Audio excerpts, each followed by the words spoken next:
अस्सलाम वालेकुम। प्रोग्राम आखिर क्यों में खुशामदीद, मेरा हमजा जावेद हूँ। नाजरीन, वफाकी बजट 2026-27 अनाउंस कर दिया गया और इस बजट को लेकर हर एक का अलग ओपिनियन है। कुछ लोग तो सोच रहे हैं कि बजट बहुत अच्छा है और कुछ लोग इसकी मुखालफत करते हुए नज़र आ रहे हैं। लोग ये बात कर रहे हैं कि बजट शायद आवाम के ऊपर बहुत बुरा असर डालेगा 2026-27 में अंदर।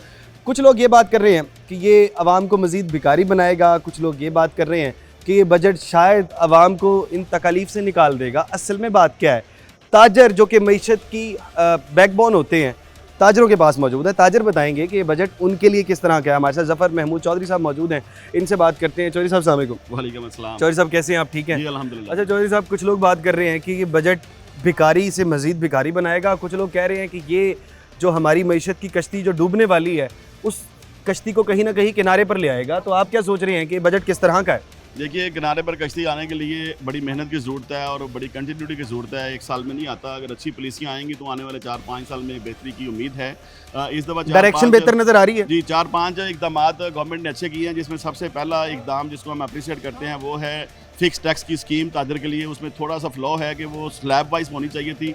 तो फिक्स टैक्स की स्कीम जो है वो अच्छी स्कीम है गवर्नमेंट की तरफ से, जिसमें ताजर को थोड़ा रिलीफ मिलेगा और जो मैन टू मैन अट्रैक्शन है वो कम होगा और करप्शन के जो चांसेस हैं वो कम होते नज़र आ रहे हैं। इस हवाले से गवर्नमेंट इस पर सीरियस है, तो हम उसके ऊपर उसको अप्रिशिएट भी करते हैं। फिर उसके अलावा इन्होंने जो रिड्यूस किया है एक्सपोर्ट के ऊपर 2% से 1.25% तक और 2% उसके सुपर टैक्स ख़त्म कर दिया है, वो भी कुछ बात है कि जी वो एक अच्छा है। फिर जो मुलाजमीन हैं, चाहे वो इंडस्ट्री के हों चाहे गवर्नमेंट के हों, उनके लिए 7% इंक्रीज़ करने के बाद 3 से 6% टैक्स में रिलीफ दिया है, वो भी कुछ शाइन बात है। चूँकि इस वक्त 68% सर्विसेज इंडस्ट्री है और 9-10% जो है ना वो इंडस्ट्री है और 18-19-20% तकरीबन एग्रीकल्चर है। तो बाकी सारी 68-70% सर्विसेज इंडस्ट्री है, तो उसके ऊपर भी गवर्नमेंट ने थोड़ा सा फोकस किया है। मैं समझता हूँ कि गवर्नमेंट को चाहिए कि ऐसी पॉलिसीज़ लेके आए जिससे हमारी प्रोडक्शन बढ़े हुए एग्रीकल्चर की हो और वो प्रोडक्टिव प्रोडक्शन हो, जिससे एक अच्छा खातर खा बेनिफिट मिल सके।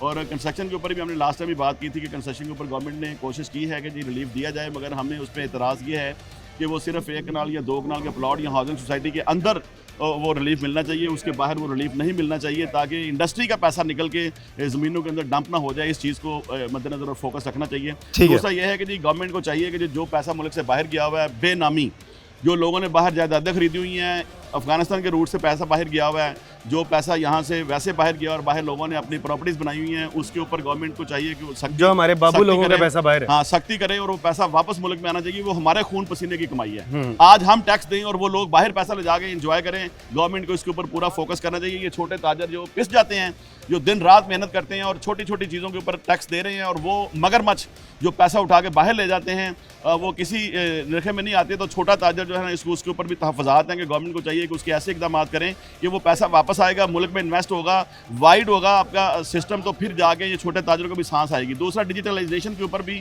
गवर्नमेंट को चाहिए कि उसको रीलॉन्च करें, उसको रिफाइन करें। हम हाजिर हैं, चैम्बर हाजिर है, बिजनेस कम्युनिटी हाजिर है। हम हर उस स्कीम को सपोर्ट करते हैं जो छोटे ताजर के लिए बनी है। हम उस चीज़ को सपोर्ट करते हैं जो इंडस्ट्रियलिस्ट के बनी है, जो पाकिस्तान के अंदर रह के खदमात सारा अंजाम दे रहे हैं। उसके ऊपर गवर्नमेंट को चाहिए कि क्लोज लाइजन रखे, स्टेक होल्डर्स को इन्वॉल्व करे। भाईजान अस्सलाम वालेकुम। जी वालेकुम अस्सलाम। पहले ये बताइएगा कि आप क्या काम करते हैं? जी मैं रियल एस्टेट के शोबे से वाबस्ता हूँ फ्रॉम लास्ट 2 डेकेड्स। और जो आपने नशीबो फराज देखे हैं रियल एस्टेट में? अल्हम्दुलिल्लाह, हमने प्रॉपर्टी के ऊपर जो टैक्सेस इम्पोज हुए, जो पिछले 20 सालों में प्रॉपर्टी के साथ हुआ, हमारी उसके ऊपर प्रॉपर और गहरी नज़र के साथ हमने ऑब्ज़र्व भी किया और गाहे बगाहे अपनी जो सजेशंस हैं वो हम आला हुकाम तक इस प्लेटफॉर्म के ज़रिए लेके आते रहे हैं। ठीक है, तो अब क्या देखते हैं कि बजट में, क्योंकि अब तो टैक्स पे रिलीफ मिला है, प्रॉपर्टी टैक्स पे, पहले तो बहुत से रियल एस्टेट के लोग ये सोच रहे थे शायद इस काम को तब्दील कर लेना चाहिए। अब तो रिलीफ मिला, क्या समझ में आ रहा है कि अब प्रॉपर्टी की दोबारा खरीदो फरोख्त शुरू हो जाएगी, या फिर दूसरा पॉइंट ऑफ व्यू ये कहता है कि लोगों का पैसे ही नहीं है जेब में, खरीदेंगे क्या, जितना मर्जी टैक्स रिलीफ दे दें? क्या समझते हैं? आपने बहुत अच्छा क्वेश्चन रेज किया। इसमें मेनली फोकस हमारा होना चाहिए पावर ऑफ बाइंग, कुव्वते जो खरीद है उसके ऊपर गवर्नमेंट का एम्फसाइज होना चाहिए। इन्फ्लेशन जो है वो मुल्क में, हर मुल्क में आई है। बाइंग पावर आप बात कर रहे हैं, कैसे बढ़ेगी बाइंग पावर? बाइंग पावर कैसे बढ़ेगी? बाइंग पावर बढ़ने के लिए आपके मुल्क में जो एक्सेसिव अमाउंट हमारे मुल्क से जो ज़र बाहर चला गया है, जो गैर कानूनी तरीके से गया है, इवन जो कानूनी तरीकों से भी गया है, उसको रोकने की ज़रूरत है। अगर वही इन्वेस्टर, वही परचेज़र आपके मुल्क में सरमायाकारी करेगा तो उसका इफ़ेक्ट तमाम इंडस्ट्री तक जाएगा, और उसके लिए हमें स्टेक होल्डर्स को बिठा के जो है उसकी प्रॉपर मैकेनिज़्म बनाना चाहिए, उनको कैसे कंट्रोल करना चाहिए, उनसे सजेशन लेनी चाहिए। हर वो बंदा जो इस रियल एस्टेट के शोबे से वाबस्ता है वो परेशान है। एक खुशी की नवीद भी है कि शायद इस बजट में उनके लिए रिलीफ आ रहा है, और अल्हम्दुलिल्लाह उसमें से कुछ रोशनी आई भी है। अगर इसमें जो मज़ीद रोशनी है या जो क्लैरिटी ऑफ द टैक्सेस हैं वो मज़ीद क्लियर होके आने चाहिए, ताकि जो ख़रीदने वाला है और इवन जो डेवलपर्स हजरात हैं जो उनको डिलीवर करना चाहते हैं उनके लिए भी आसानी दी जाए। और मैं उम्मीद करता हूँ आपके इस चैनल के और सिटी 42 के तवसल से कि हमारी आवाज़ जो है वो आला हुकाम तक पहुँचेगी, और हमारे जो मेरे सदर मेरे साथ मौजूद हैं पेटमा के, उनकी तवसल से हम अपनी आवाज़ जो है वो आला हुकाम तक पहुँचा रहे हैं, और उम्मीद करते हैं कि हम इंशाल्लाह इसमें एक दिन कामयाब होंगे। बिल्कुल इस तरह से है। देखिए जी, जब हम प्रॉपर्टी की बात करते हैं तो इस वक्त बाइंग पावर का एक मेन इशू नज़र आ रहा है। बाइंग पावर किस तरह से बढ़ेगी? बाइंग पावर एक तो इस तरह से बढ़ सकती है कि जो पाकिस्तान में लोग बसते हैं, अब पाकिस्तान में लोगों के पास जब पैसे होंगे वो ख़रीदेंगे तो फिर बाइंग पावर यकीनन नज़र आएगी हमें। वो किस तरह से खरीदेंगे? जब उनको या तो प्रॉपर्टी में कहीं ना कहीं आप लोग सपोर्ट करेंगे, चाहे बैंक के थ्रू या किसी भी तरह से कोई सब्सिडाइज़ किया जाएगा, उस तरह वाला मामला होगा, या तो हम फ्यूचर में देखते हैं कि जब इन्वेस्टर पाकिस्तान आ सकते हैं। अब इन्वेस्टर को पाकिस्तान लेकर आना है जब आप सेव करेंगे, जैसे कि ग्रीन ये जो अभी सर्टिफिकेट का इजरा किया गया, मेरा ख्याल है इस तरह से शायद जो फॉरेन इन्वेस्टर बैठा है वो पाकिस्तान आ सकता है। बाकी बार मज़ीद लोगों से भी बात करते हैं। आप भी प्रॉपर्टी का काम करते हैं जी? बिस्मिल्लाहिर्रहमानिर्रहीम। भाई देखिए, टैक्स कम हुए हैं ना। अच्छा, पहले मुझे ये बताएं, आपका प्रॉपर्टी का काम है? जी, मेरा आपका प्रॉपर्टी का काम है। अच्छा, मुझे ना पिछले 1-2 सालों के अंदर सबसे ज़्यादा परेशान प्रॉपर्टी के शोबे से लोग नज़र आए हैं। वो कहते हैं कि यार कोई बायर नहीं है, कोई ख़रीदने वाला है ही नहीं, जितनी मर्जी कोई सस्ती जो 1.5 करोड़ की प्रॉपर्टी हमने खुद खरीदी थी वो हम कह रहे हैं 5-10 लाख में किस तरह बिक जाए। क्या देख रहे हैं इस टैक्स के बाद? देखें, अभी जो टैक्स कम हुए हैं ना जी, ये जो अभी टैक्स कम हुए हैं ना, उसकी वजह से बड़ा फ़र्क पड़ेगा और बेहतर होगा, कारोबार बेहतर हो जाएगा। देखिए, प्रॉपर्टी का छोटा बिजनेस नहीं है, जितने बड़े बिजनेसमैन हैं सब प्रॉपर्टी से बने हैं।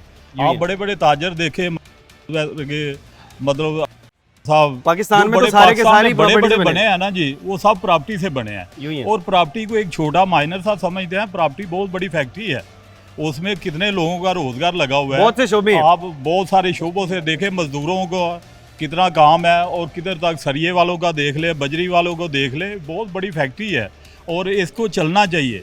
ये चलेगी तो मुल्क खुशहाल होगा। अब चलते हुए नजर आ रही है इंडस्ट्री? इंशाल्लाह नजर आ रही है। अभी टैक्स कम हुए हैं, इंशाल्लाह चलेगी और बेहतर हो जाएगी। बाइंग पावर कैसे आएगी? टैक्स तो कम हो गया। देखिए, जब लोगों का खौफ दूर हो जाएगा ना टैक्स से, हर बंदा कहता है जी टैक्स बहुत बढ़ गया है, हमारा काम नहीं है। जब टैक्स कम हो जाएंगे, लोगों का ज़हन ठीक हो जाएगा कि हम प्रॉपर्टी खरीदते हैं भाई। अच्छा भाई, आपका नाम क्या है? सैफुल्लाह संधू। सैफुल्लाह साहब, मुझे यूं लगता है कि एक तो मसला ये टैक्स का था ही था जी जी, लेकिन दूसरा ना पाकिस्तान के अंदर प्रॉपर्टी का काम कम इसलिए हुआ कि हर जो चौथी प्रॉपर्टी की, मेरा ख्याल है कि ये कहते हुए हमें बुरा लग रहा है कि हम ना किसी तरह सिक्योर नहीं कर पाए लोगों की इन्वेस्टमेंट को। हर चौथे दिन कोई ना कोई मसला आ जाता है, लोग 50-60-100 लोग इकट्ठे हो जाते हैं, हमारे साथ वहाँ पे फ्रॉड हो गया, हमारे साथ वहाँ पे फ्रॉड हो गया। ये जब लोगों की इन्वेस्टमेंट जब तक सेफ नहीं होगी ना, तो हमें जितना मर्जी टैक्स में रिलीफ देते हैं उस वक्त तक हमें फ़ायदा नहीं होगा। देखिए छोटे भाई, मैं 30 साल से काम कर रहा हूँ बिल्कुल प्रॉपर्टी का, ठीक है, एक अरसा है कि जो मैं कर रहा हूँ। देखें, जो सोसाइटियों वाले थे, ये तो महकमों का काम है ना, तो उनको चेक करना हमारा काम नहीं है। इन्वेस्टर का काम नहीं है कि इन्वेस्टर जाके बेहतर करे। ये महकमे किस लिए बने हुए हैं? आप किसी बिल्डिंग को छेड़े हैं, LDA फौरन पहुंच जाता है, हमारे से इतने कमर्शियलाइजेशन के टैक्स लेता है, जिसका अंदाजा नहीं, 1 मिनट के बाद 10 नोटिस आ जाते हैं हर महकमे के। महकमे अपनी जेब गर्म करने से निकलेंगे तो फिर पैसे कमाते हैं। ये अपने पैसे आज का रेट तय हुए हुए हैं कि हर सोसाइटी वाले से इतने पैसे ले रहे हैं और ये उनको सहूलतें देनी है। देखें, प्रॉपर्टी का काम एक ऐसा है कि जिससे हर बंदे की रोजी चल रही है और बहुत सारे लोग इसमें, देखो, फैक्ट्रियाँ छोड़ के इधर प्रॉपर्टी में आए हैं। किस लिए आए हैं? कि कमाई ज़्यादा है। अगर उसमें हम खौफ ज़्यादा ही रखेंगे उनको टैक्स की वजह से, तो आगे काम नहीं चलेगा। बिल्कुल। मियां साहब, जरा आप आगे तशरीफ लेकर आइएगा। आप भी बड़े परेशान ही नजर आए हैं प्रॉपर्टी के हवाले से। वालेकुम सलाम। आपका बहुत शुक्रिया। अब आप डिप्रेशन खत्म हुआ आपका? नहीं मिला हमें।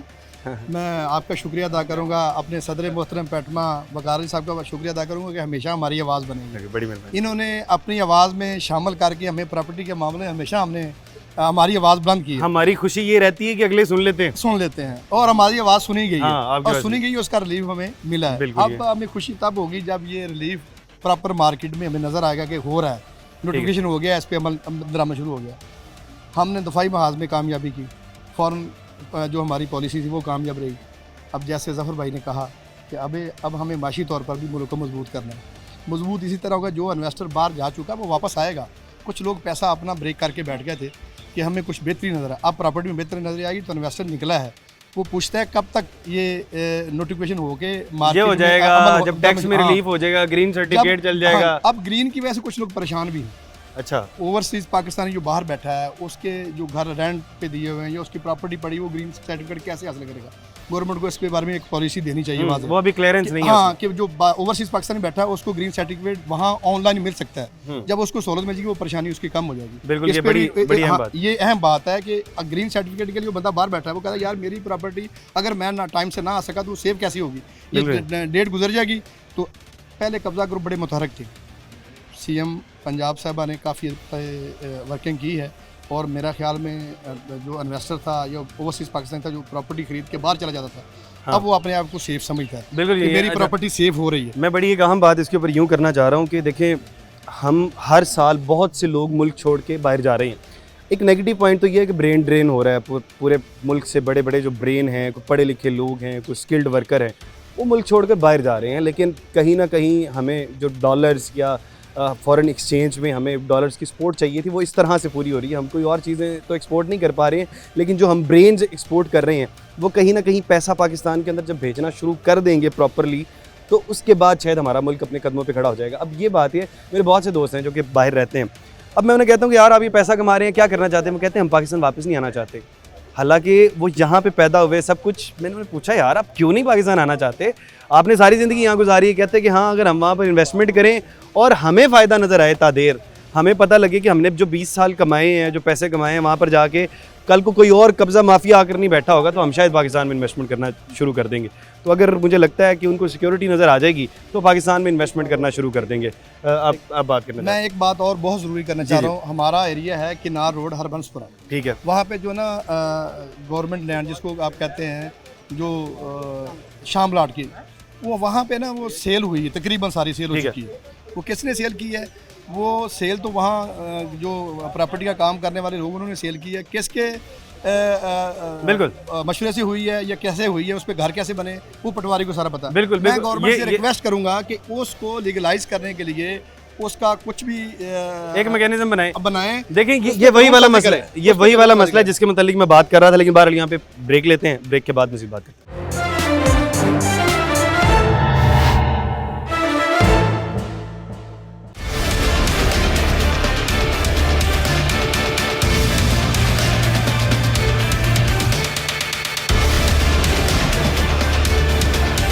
वेलकम बैक नाज़रीन। हमने पिछले एक साल के अंदर जो पिछला बजट आया और इस बजट तक जो हमें सबसे ज़्यादा परेशान ताजर नज़र आए और ताजरों की नुमाइंदगी जो करते रहे वो वकार साहब हैं। वकार साहब की तंजीम है पेटमा ने बहुत से प्रोग्राम किए। 8 बजे हमारा मसला हो गया। पेटमा वो तंजीम थी जो कि आवाज़ बनी। पेटमा ने बताया कि यार हमारा मसला होगा तो हम बोलेंगे भी, हम डरेंगे नहीं, हम घरों में नहीं बैठेंगे। तो पेटमा के सदर हमारे साथ मौजूद हैं। वकार भाई, अस्सलाम वालेकुम। वालेकुम अस्सलाम। कैसे हैं आप? ठीक हैं जी, अल्लाह का बहुत एहसान और आपका भी बहुत शुक्रिया, बड़ी मेहरबानी। अच्छा, हमारी आवाज़ जो आला वालों तक पहुंचाते हैं और गवर्नमेंट मजबूर हो जाती है, अल्हम्दुलिल्लाह। बड़ी मेहरबानी। अच्छा, ये बताएं, अब कुछ पॉजिटिव नज़र आया इस बजट के बाद आपको कि नहीं? मुझे ये बताएं कि बढ़ाने को 150 रुपये, और इनको शर्म नहीं आती कि बहुत बड़ा, और मीडिया चैनल्स को भी चाहिए, जो नेशनल लेवल के मीडिया चैनल है ना, खुदा के लिए को आवाम की देखें। ओ जी, बहुत बड़ा रिलीफ दे दिया जी प्राइम मिनिस्टर साहब ने, 4 रुपये पेट्रोल सस्ता कर दिया। भाई पेटमा जो रिप्रेजेंट करती है ताजर बरादरी को, लाहौर की बल्कि पूरे पाकिस्तान की ताजर बरादरी को, क्योंकि हम ना लैंड माफिया नहीं है, हम लैंडस्केपर नहीं है, हमने बोलना है, क्योंकि हम काणे नहीं हैं। जो काणे हैं ना वो नहीं बोलते, हमने बोलना है, क्योंकि हमें गवर्नमेंट नहीं कह सकते तेरा नाल वो कर देंगे तो वो कर देंगे। भाई हमने ताजरों की आवाज़ बनना है। हमारा किसी सियासी पार्टी से कोई तल्लक नहीं है। हमारी पार्टी है ताजर। जब मैशत के लिए आप लोग बात करेंगे, हाँ जी, इकोनॉमी का मसला है, इकोनॉमी के लिए हमारा खानदान है, ये फैमिली है, हमारा ये ख़ानदान है, ये ताजर बरादरी, हमने इसके लिए देखें ट्रेडर्स एक ऐसा यानी कि फैमिली है कि जो इस मुल्क का सिस्टम संभाले हुए है। अगर ट्रेडर ना हो ना तो भाई आपका मुल्क कोलैप्स कर जाए बड़ी देर। बिल्कुल इस तरह से इस वक्त जो ट्रेडर है वो पाकिस्तान में बुज़दिल ही नज़र आ रहा है, क्योंकि वो कहते हैं कि यार किसी तरह हमारा कारोबार बंद ना हो जाए, लेकिन कुछ ट्रेडर्स में से कुछ लोग हैं जो कि बात करना पसंद करते हैं। अच्छा, ओवरसीज़ पाकिस्तानियों का बड़ा मसला रहा कि ओवरसीज़ पाकिस्तानी, जो मैं पिछली ब्रेक में बात कर रहा था, एतमाद नहीं जाहिर कर रहे हैं। अब हमारे साथ ओवरसीज़ पाकिस्तानी पाकिस्तान में बिज़नेस भी करते हैं, इनसे बात करते हैं। अस्सलाम वालेकुम। जी वालेकुम सलाम। अच्छा, अब ये बताइएगा, आप पिछले साल के बजट से तो आप मुतमईन नहीं थे, पूरा साल ही आप कहते रहे जी ओवरसीज़ पाकिस्तानियों के लिए कुछ नहीं है। इस बजट के बाद क्या नज़र आ रहा है? ओवरसीज़ पाकिस्तानी अपनी इन्वेस्टमेंट लेकर आ रहे हैं, इस पाकिस्तान के अंदर कोई बिज़नेस अपॉर्चुनिटीज़ नज़र आ रही हैं? जी बिस्मिल्लाहिर्रहमानिर्रहीम। मेरा तल्लुक़ सऊदी अरेबिया से है, जहाँ कोई तकरीबन 26-27 लाख बंदा जो है ना ओवरसीज़ पाकिस्तानी है। मैं उधर का सदर भी हूँ पैटमा का। तो मैं ये समझता हूँ ये जो बजट आया ना, इसमें कुछ चीज़ें अच्छी आई हैं ओवरसीज़ पाकिस्तानियों के लिए। कुछ अहम बात है कि इन्होंने टैक्स जो है ना वो कम किया है प्रॉपर्टी के ऊपर, जो 1.25 है और 2.75 है, उससे आधा यानी इन्होंने कम कर दिया है। इससे मेरा ख्याल है इसमें काफ़ी बेहतरी आएगी।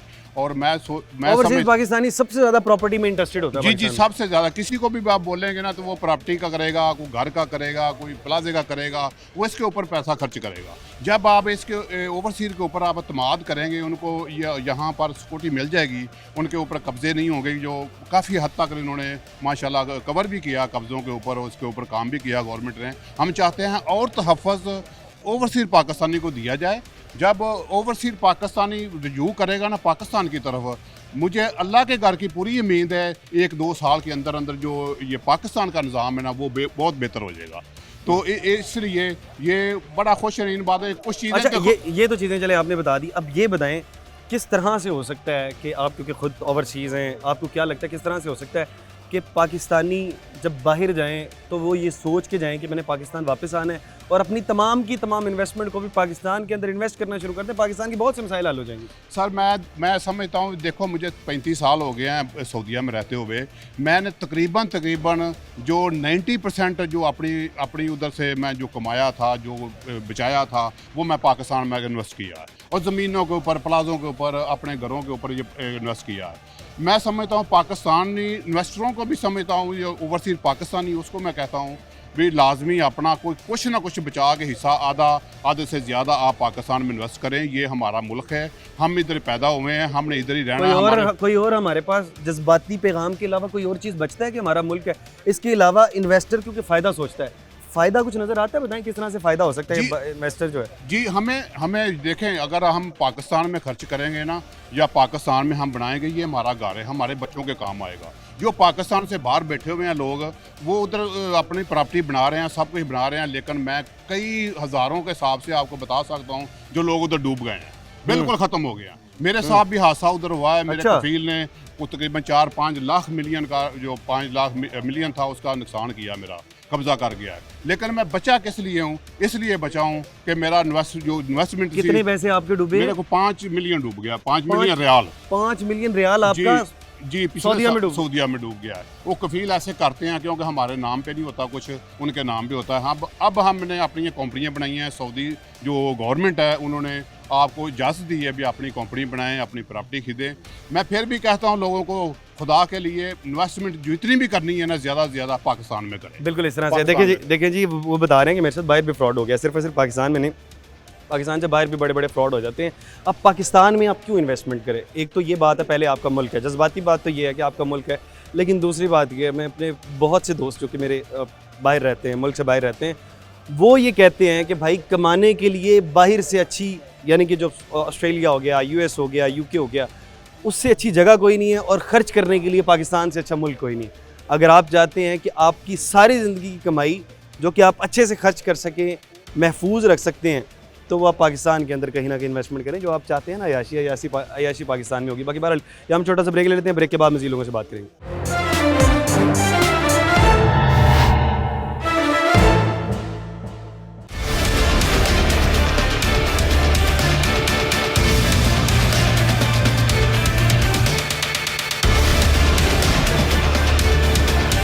वेलकम बैक नाजरीन। ब्रेक से पहले हमने तकरीबन रियल इस्टेट पर बात कर ली, ओवरसीज़ पाकिस्तानियों से बात कर ली, छोटे ताजर से बात कर ली। अब जो ताजरों का सामान एक जगह से दूसरी जगह पर लेके जाते हैं वो गुड्स ट्रांसपोर्ट्स हैं। तो गुड्स ट्रांसपोर्ट को कितना का फ़ायदा होगा इस बजट से, नबील भाई इसको रिप्रेजेंट करते हैं, क्योंकि ट्रांसपोर्ट जो जितने भी ट्रांसपोर्टर्स हैं इनकी एक कॉल के ऊपर बाहर आ जाते हैं, इनकी एक कॉल के ऊपर हड़ताल शुरू हो जाती है पाकिस्तान में। तो नबील भाई से बात करते हैं। नबील भाई अस्सलाम वालेकुम, कैसे हैं आप? ठीक है। अच्छा ये बताइएगा, अब ये बजट जो आया है इसमें मुझे एक फ़्लो तो कहीं ना कहीं लेवी का नज़र आता है। जब पेट्रोल के ऊपर इतनी ज़्यादा लेवी लगेगी तो ये यकीनन आपके लिए नुकसानदेह चीज़ है। मुझे तो ये नुकसान ही नुकसान नज़र आ रहा है। बाकी आप बताएंगे बजट को आप किस नज़र से देखते हैं? फ़ायदा कुछ नज़र आ रहा है या सिर्फ नुकसान नज़र आ रहा है? देखें जी, बजट तो गवर्नमेंट ने एक बैलेंस बजट दिया है। इसमें कुछ चीज़ों में गवर्नमेंट ने फैसिलिटेट की है, जैसे एक हमारी प्रॉपर्टी सेक्टर है, प्रॉपर्टी सेक्टर वगैरह आपके सेक्टर में अच्छा, बताइए। उसके बाद हमारा जो टेक्सटाइल में यानी कि एक्सपोर्टर को दिया। हाँ, जहाँ तक था कि हम भी एक इंडस्ट्री है, गुड ट्रांसपोर्ट एक इंडस्ट्री है, बहुत बड़ी इंडस्ट्री, अरबों खरबों रुपए का रेवेन्यू इनको मेजर ये इससे इंडस्ट्री से मिल रहा है। लेकिन इसमें इन्होंने बिल्कुल हमारा था कि चलो कमर्शियल व्हीकल पे कोई ड्यूटियाँ कम होंगी, टायरों पे ड्यूटियाँ कम होंगी, ऑटो पार्ट्स पे ड्यूटियाँ कम होंगी, डीजल सस्ता किया जाएगा। लेकिन यहाँ पे तो डीजल की प्राइस लेवी को फिक्स कर दिया है, बजट का हिस्सा बना दिया है। पहले इसका 100 कुछ अरब थी, अब तो 1500 कुछ अरब हो गई है। जी मैं वही कह रहा हूँ, इतनी ज़्यादा लेवी वो जो बजट में रखा है उन्होंने, वो तो पिछला टारगेट उन्होंने ले लिया, वो तो चले गए। अब जो अगला आपने बजट वसूल जो आवाम से वसूल होगा वो तकरीबन 1700, मेरे पास जो फिगर आ रही है वो तकरीबन 1700 के करीब है कि 1700 अरब इन्होंने लेवी की मद में जो है ना वो वसूल करना है। इसका मतलब है कि आवाम भूल जाए कि डीजल सस्ता होगा। इंटरनेशनली मैं कहूँगा कि अल्लाह का शुक्र है कि पाकिस्तान को ये इज़्ज़त मिली है जो कि मायदा होने जा रहा है अमेरिका और ईरान के दरमियान में, और उसका फ़ायदा यार आवाम को भी दें, बिजनेसमैन को दें। मैं हमेशा कहता हूँ कि आप अदारों में, गवर्नमेंट में और कारोबारी तबके में, या मैं अपनी ट्रांसपोर्ट की बात करूं, ये जो एक खौफ वाला आलम है उसको ख़त्म किया जाए, और एक जो हरासमेंट है उसको ख़त्म किया जाए, और वॉल्यूम जो है ना हम उसको ज़्यादा करें। ना कि ट्रांसपोर्टर्स को इतना इग्नोर क्यों किया गया इस बजट में? यानी ना पॉजिटिव किया गया ना नेगेटिव किया गया, सिर्फ लेवी जो बढ़ाई गई। तो लेवी के अंदर जो सबसे ज़्यादा जो पेट्रोल का इस्तेमाल करते हैं वो आप लोग इस्तेमाल करते हैं, सबसे बड़ा नुकसान ही आपको अगले साल नज़र आएगा। आपके किराए कम नहीं होंगे, मज़ीद बढ़ते हुए नज़र आ रहे हैं। असल में देखें जी कि बेसिकली सियासतदान ट्रांसपोर्ट में नहीं है। अगर ट्रांसपोर्ट में हो जैसे बाकी कारोबार में है तो वो इसके पे भी कोई बात करने वाला हो। पार्लियामेंट के अंदर पार्लियामेंट में हमने कहा कि हमें सीट दें। देखें पाकिस्तान का पहिया आज हम अगर कॉल करें तो पूरा पाकिस्तान आपका रुक जाता है, आपकी तरसील रुक जाती है, आपकी मंडियों में सामान नहीं पहुंचेगा, मेडिसिन नहीं पहुंचेगी। एक इतना अहम शोबा है जिसको इग्नोर किया जाता है। और मैं हमेशा ये कहता हूँ वज़ीर आज़म साहब से और बाकी जो हमारे जो वज़रा हैं कि इसके ऊपर भी आप कोई ना कोई पैकेज लेके आएँ। मुझे लगता है कि आप लोगों की रिप्रेजेंटेशन बहुत ज़रूरी है। जो अभी आप बात कर रहे हैं, अगर वो लोग नहीं आपको सीट दे रहे हैं तो आपको अपना कोई नुमाइंदा खड़ा करना पड़ेगा जो अगली बार जाके आपका मुकदमा लड़ सके। जी बिल्कुल इसके ऊपर हमने जाना है, क्योंकि उसकी वजह यह है कि यहाँ पे ट्रांसपोर्ट सेक्टर को बिल्कुल इन्होंने इग्नोर किया हुआ है। और ये देखें एक बैकबोन होती है हर मुल्क की, ठीक है, उससे आपको अरबों खरबों रुपए हम टैक्स, एडवांस टैक्स देते हैं। लोग तो बाद में देते हैं, हम तो एडवांस टैक्स दे के रोड पे आना, खुदा ना खासा एक्सीडेंट हो जाए हमारा टैक्स तो डूब गया। लेकिन उसके बावजूद कोई इस बजट में इन्होंने हमें फैसिलिटेट नहीं किया। हाँ, ये इस बजट के अंदर ट्रांसपोर्टर तो फैसिलिटेट होता हुआ नज़र नहीं आ रहा है। लेकिन हमारे साथ ये पठान भाई मौजूद है जो पाकिस्तान के अंदर, या फिर हम देखते हैं सबसे ज़्यादा बिज़नेस के अंदर पठान लोग होते हैं। इसके पीछे राज क्या है? मुझे लगता है कि ये लोग कहीं ना कहीं कहते हैं थोड़ा कमा लें लेकिन बिज़नेस में कमा लें, किसी की नौकरी नहीं होती। अच्छा खान साहब अस्सलाम वालेकुम। वालेकुम अस्सलाम। अच्छा पहले ये बताइएगा कि ये बात नहीं समझ में आती कि ये पठान इतने ज़्यादा बिज़नेस में क्यों होते हैं? नौकरियाँ कम करते हैं, हम बड़ी बड़ी नौकरियों पे देखते हैं कम लोग होते हैं जो कि नौकरी की तरफ पठान आ रहे हैं, तो बिज़नेस में बहुत ज़्यादा होते हैं। वजह क्या है? छोटा कर लेते हैं लेकिन अपना करते हैं। बिस्मिल्लाहिर्रहमानिर्रहीम। अब्दुल रऊफ़ खान साफ़ी कौम इत्तेहाद ऑर्गेनाइजेशन रजिस्टर्ड पाकिस्तान सूबा पंजाब के पाकिस्तान पुख्तून इत्तेहाद, इनकी मैं सदारत कर रहा हूँ सूबा पंजाब की सतह पर। तो तकरीबन 50-60 लाख लोग जो ताजर मेरे साथ यानी और दुकानदार हैं छोटे, वो मुंसलिक हैं। तो सबसे पहले तो मैं आपके चैनल के तवासत से कि पैटमा की जो टीम है इनके साथ मेरा इल्हाक हुआ है, अपनी जितनी भी मेरी तंजीमें हैं उन तमाम तंजीमों ने यहाँ इनके साथ पैटमा के साथ इत्तेहाद पैटमा बड़ी हो गई अब पैटमा के अंदर यानी कि है क्या, यानी कि आप जिस तरह बात कर रहे हैं ना उस पर भी मैं बात करता हूँ, लेकिन सबसे अहम बात यह है कि जो हमारे छोटे ताजर हैं या दुकानदार हैं उनके जो मसाइल हैं जो पैटमा जिस तरह उठा रही है, तो इस वजह से हमने पैटमा के साथ इत्तेहाद किया। और बाकी आपकी वाली जो बात है, और इंशाल्लाह पैटमा जहाँ पे भी किसी बात पे स्टैंड लेगी हुकूमत के साथ, तो हम 50-60 लाख जितने भी लोग हैं इंशाल्लाह इनके साथ खड़े हैं। और आपने कहा कि जो पठान बरादरी हैं वो नहीं करते, उनके अंदर इंतमाद इतना ज़्यादा है। एक तो होता है ना कि ये जिस तरह बिजनेस करता है बंदा डरता है कि यार मेरे पैसे ना डूब जाएं, इसी तरह होता है। अच्छा, उनके अंदर इतमाद और ये डर खौफ वाली बात तो है ही कोई नहीं, कि जहाँ पे भी मैंने चाइना के अंदर चले जाएँ वहाँ पे भी पठान छाए हुए हैं, यहाँ पे आ जाएँ दुबई के अंदर चले जाएँ, हर कारोबार के अंदर प्रॉफिट। अल्लाह के ऊपर यकीन है कि यार मैंने काम शुरू किया तो इंशाल्लाह इसके अंदर कामयाबी मिलेगी। सबसे अहम चीज़ कि अल्लाह के ऊपर हमारा यकीन है, और इस यकीन के साथ हम एक एतमाद होता है हमारे अंदर जो पैदा होता है, और फिर हम कारोबार के अंदर बिल्कुल यही है। वो कहते हैं कि हमें जो नेगेटिव जो वाइब्स है वो आती नहीं, हमें सिर्फ और सिर्फ पॉजिटिव वाइब्स आती हैं, कि हमें नज़र आता है कि हमें सिर्फ प्रॉफिट ही प्रॉफिट नज़र आएगा, नुकसान में कम जाते हैं क्योंकि एक दूसरे को सपोर्ट भी करते हैं। बाकी बहरहाल यहाँ पे छोटा सा ब्रेक लेते हैं, ब्रेक के बाद मज़ीद लोगों से बात करते हैं।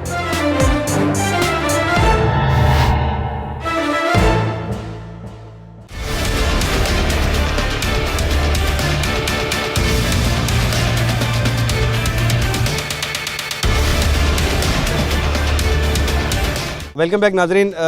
तमाम इंडस्ट्रीज़ पर हम बात कर चुके हैं, लेकिन क्योंकि जो मूवमेंट सड़क पे हो रही होती है वो ऑटो पार्ट्स के बहुत ज़्यादा उसके ऊपर काम होता है। हर साल हम सोच रहे होते हैं कि ऑटो पार्ट्स या गाड़ियाँ हमें सस्ती या महंगी नज़र आएंगी। इस बजट के बाद तो मुझे तो महंगी नज़र आ रही हैं, लेकिन अहमद भाई से पूछते हैं कि उनको क्या रिलीफ मिला है। अहमद भाई अस्सलाम वालेकुम। वालेकुम अस्सलाम। अहमद भाई, अब ये बताइए कि बजट आने के बाद आपको पॉजिटिव वाइब्स आ रही हैं आपकी इंडस्ट्री के हवाले से, नेगेटिव वाइब्स आ रही हैं? बिस्मिल्लाहिर्रहमानिर्रहीम। पहले तो आपका हम शुक्रगुजार हैं कि आप हर मौके पे हर टाइम ताजरों के साथ खड़े होते हैं।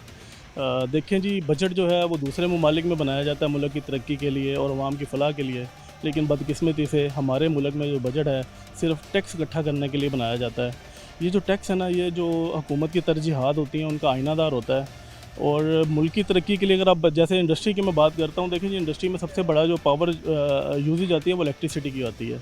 इलेक्ट्रिसिटी जितनी देर तक ये हमें सस्ती नहीं देंगे इंडस्ट्रियाँ नहीं चल पाएंगी, ये जिस तरह मर्ज़ी कर लें। देखें IMF जो यानी कि बजट बनाते हैं, IMF के साथ मिलकर टैक्स, इनकी भी मजबूरियाँ हम समझते हैं, लेकिन देखें IMF जब हमें पैसे देता है तो IMF एक ऐसा अदारा है, वो एक आप बैंक कह लें इसको, जिस तरह वो आपको पैसे देगा तो उसने ईजी वे देखना है कि जी वो कैसे अपना पैसे को रिटर्न करेगा। ये हमारे नुमाइंदे जो बैठे होते हैं, ये उनका काम होता है कि वो IMF को कन्विंस करे कि किस तरह वो हमारी इंडस्ट्री को चलाएँगे, किस तरह की यानी कि शर्तें, यानी कि सिर्फ टैक्स इकट्ठा करने से मुल्क नहीं चलेगा। इनको चाहिए कि अगर आगे ये मुल्क की तरक्की चाहते हैं तो इंडस्ट्री को फ्लो, यानी कि देखिए मैं IMF को बुरा नहीं कहूँगा इस मामले में, ये हमारे मुल्क के नुमाइंदे जो हैं उनको चाहिए कि जो स्टेक होल्डर्स हैं, यानी कि जिस तरह हमारे हम इस टाइम चैम्बर में खड़े हैं तो हमारे अंजुम निसार साहब हैं, फ़हीमुर रहमान, जितने भी बड़े नाम ले लें, वो इधर इंडस्ट्रियाँ लगा के बैठे हुए हैं और वो इधर आम लोगों के साथ कनेक्टेड हैं और वो उनकी मजबूरियाँ मुश्किलात सारी चीज़ें समझते हैं। वो इंडस्ट्री चला रहे हैं, उनको पता है कि इंडस्ट्री की क्या मुश्किलात हैं।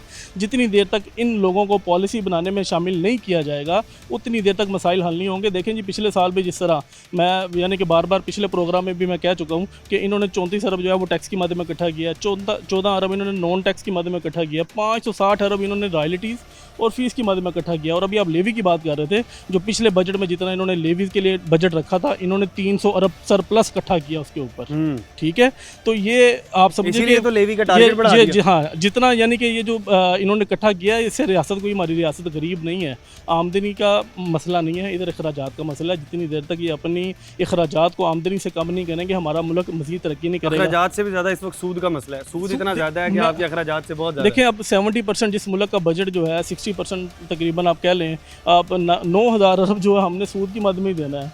तो हमारे मुल्क में हमारी आम आवाम के लिए देखिए, उसके बाद फिर बाद में साइंस को देख लें, तलीम को क्या बजट दिया है।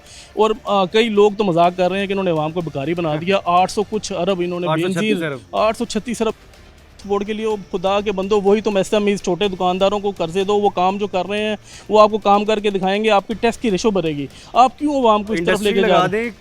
हज़ारों लाखों लोगों को देखिए, इंडस्ट्री, आप जब इंडस्ट्री के ऊपर आते हैं ना तो यकीन करें कि इंडस्ट्री जब हम लगाने के लिए, हम इनसे यानी कि जो इंडस्ट्री लगाने आता है ना, बाहर से लोग आते हैं, वो क्यों ज़मीनों के ऊपर इंटरेस्ट करते हैं। अब इन्होंने ज़मीनों में कर दिया है कि खुदारा आप इस मुल्क की तरक्की के लिए सोचें, यानी कि इस मुल्क को टैक्स से नहीं चलाया जा सकता। आप ऐसे मौके आम लोगों के लिए, बेरोज़गार लोगों के लिए और हमारी यंग पॉपुलेशन है 60 से 70%, उनके लिए ऐसे मौके पैदा करें तो इंशाल्लाह हमें IMF और किसी की तरफ देखना नहीं पड़ेगा। यही जो यूथ है, यही जनरेशन है, यही कारोबारी अफराद हैं, इंशाल्लाह ये आपको इतना टैक्स और इतना यानी कि हमारे फ़ौरन यानी कि हमारे जो पीपल हैं वो आपको इतना यानी कि इकट्ठा करके देंगे कि हमें ज़रूरत नहीं पड़ेगी किसी बिल्कुल इस तरह से जो ओवरसीज़ पाकिस्तानी वो आपको इतना इकट्ठा कर देंगे कि ज़रूरत नहीं पड़ेगी। एक खिलौना की इंडस्ट्री है पाकिस्तान के अंदर, बहुत बड़ी इंडस्ट्री है जो खिलौनों से मुंसलिक है।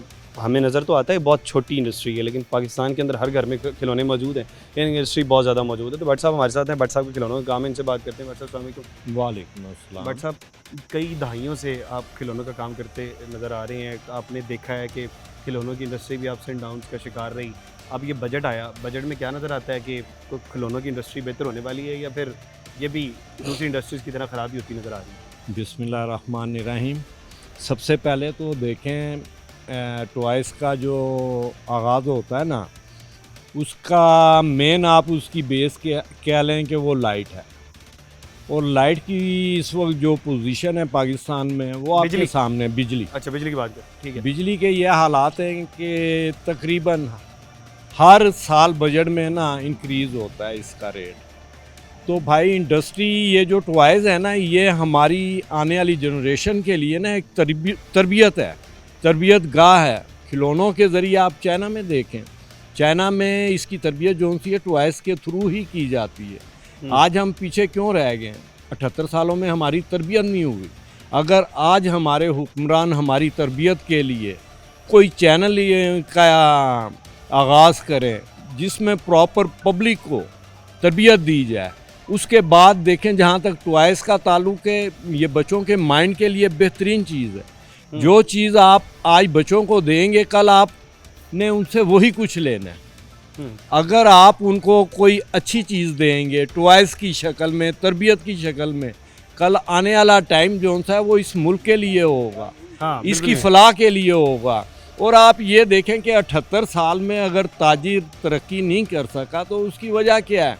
ये जो टैक्सीज़ हैं, आया ये टैक्सी जोन से हैं, ये ताजरों ने लिए हैं। अच्छा, ये जो खिलौनों की इंडस्ट्री ये आपको तबाही के दाने में नज़र आ रही है? भाई बिल्कुल फारिग है। देखें सारी इंपोर्ट हो रही है चाइना से, सारा टॉयज़ पाकिस्तान के अंदर कुछ नहीं बन रहा, कुछ भी नहीं, बिल्कुल माइनर सा काम हो रहा है। बिल्कुल, बहुत शुक्रिया भट्ट साहब कि पाकिस्तान के अंदर चीज़ें मैन्युफैक्चर ही नहीं हो रही, आपने मैन्युफैक्चरिंग इंडस्ट्री की तरफ फोकस नहीं किया, इसकी वजह से आपको मसाइल नज़र आ रहे हैं। अच्छा, बहरहाल मुझे जो बजट में सबसे बड़ा फ्लो नज़र आया, जो कि हर बजट के अंदर होता है, हम हर बजट में सबसे ज़्यादा एक तो हमें यूँ नज़र आता है कि हम लोग कहीं ना कहीं फ़कीर नज़र आते हैं।